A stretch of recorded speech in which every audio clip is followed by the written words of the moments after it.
What if I told you that this tiny tool can help you play thousands of songs, avoid difficult chords, sing in better key, play with other musicians, and even make your ukulele sound like a completely different instrument?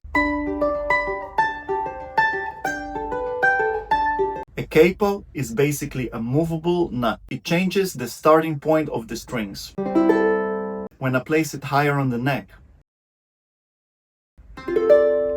everything sounds higher. By the way, throughout this video, I'll be playing one of my favorite ukuleles, the Revelator. This particular ukulele is set with the low G string. Everything I'm teaching in this video works the same on high G and on any other ukulele. Soprano, concert, tenor, baritone, and even the guitar. Before we continue, let me show you how to correctly place a capo on the fretboard, because this is one of the most common beginner's mistakes. If you place the capo too far away from the fret or at the beginning of the fret, you may get buzzing sound or muffled notes, or sometimes even tuning problems. So place the capo right behind the fret, very similar to where your finger would normally go. Now that sounds clean. And every time you place a capo, quickly check your tuning. Some capos apply little extra pressure on the strings, and occasionally it can pull the instruments a little bit out of tune. So the formula is simple. Place the capo, check the tuning of the strings, maybe even strum a simple shape. That sounds in tune. And then enjoy the magic. Why it's perfect for beginners. Beginners usually know a few basic shapes: C, G, AM, F, maybe an E7, and maybe a few other ones. The magic of the capo is that you can use the same shapes in different places and suddenly play in different keys. Check it out. Here are the chords that you probably know: C, G, A minor, and F in the first position. Now let's put the capo on the second fret. So now look at the capo as if it's fret 0. So if this is fret 0, we can use the same shapes as before. Here's the C shape, the G shape, A minor shape, and F.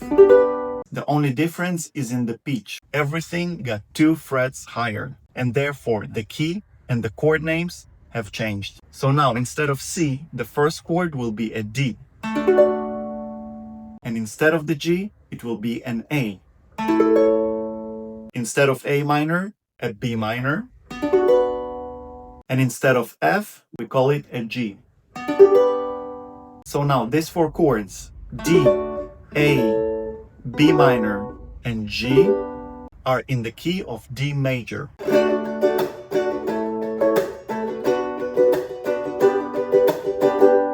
Now let's move up the neck. Let's put the capo on the 5th fret. And the first shape will be called an F. The G shape is now a C, and D minor, and B flat. And this chord progression is in the key of F. Your fingers are playing the same 4 shapes, but the music is now in a different key. And that means fewer bar chords, fewer difficult shapes, and more songs faster. So every time you shift the capo, you get a whole new key.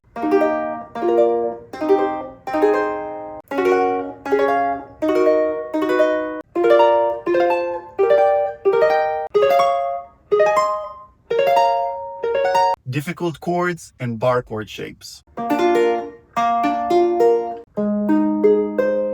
Some keys are hard on the ukulele because they use difficult chord shapes or bar chords. With a capo, you can often avoid that.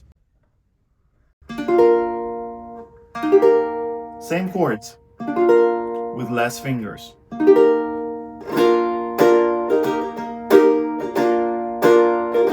Here is an example. Instead of fighting the B flat bar chord shape,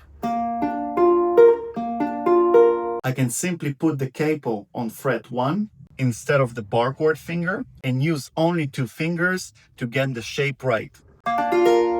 Same B flat chord, and it even sounds better. Now you can even add a chord melody with the 2 remaining fingers. Check it out. And now about singing. If you sing, a capo is almost a must. Every voice has a different range. Sometimes a song is too low, and sometimes it's too high. Capo lets you change the pitch without relearning the whole song.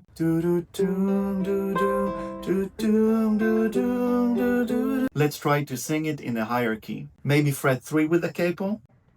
Well, I heard there was a secret. This key allows me to sing more comfortably, playing with the band or with other musicians. As ukulele players, we usually love keys like C, AM, sometimes F, or A, because they feel comfortable for our fingers. But when you play with other musicians, maybe a singer, a keyboard player, or a saxophone player, suddenly the song might be in a different key, such as F sharp, which is this, or even C sharp.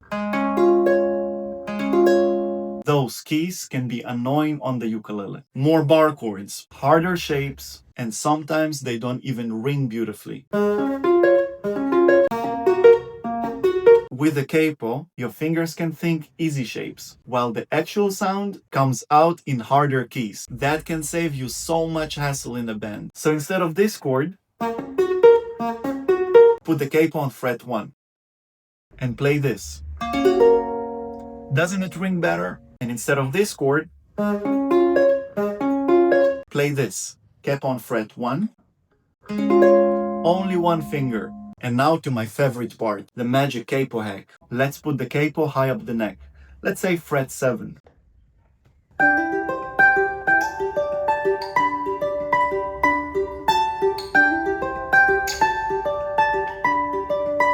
Now this is my favorite reason. I don't use a capo because I need it. I use it because I love the sound. How about fret 10?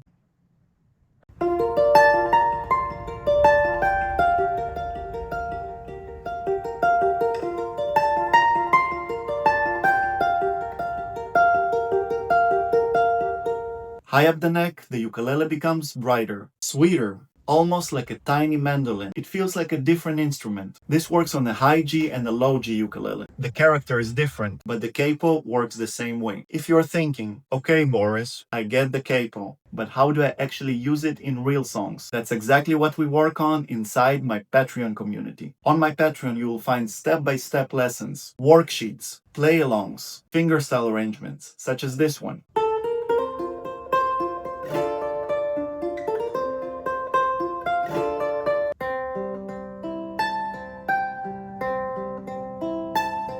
And we also have weekly live stream classes with our Spicy Uke family, so you can always ask me questions in person. The link is in the description. By the way, the ukulele I'm using in this video is one of my favorites, the Revelator, and it's a true masterpiece. I love the tone and the way it feels. If you're interested in this one or any other Kala instrument, you can use my code for 10% off in Kala's webshop for all the instruments. I'll put it in the details below. So, do you need a capo? Technically, no, but if you want easier chords, better keys for singing, fewer bar chords, easier band situations, and magical new sounds, you'll probably fall in love with one. Subscribe for more ukulele and guitar lessons. And let me know in the comments below if you use a capo.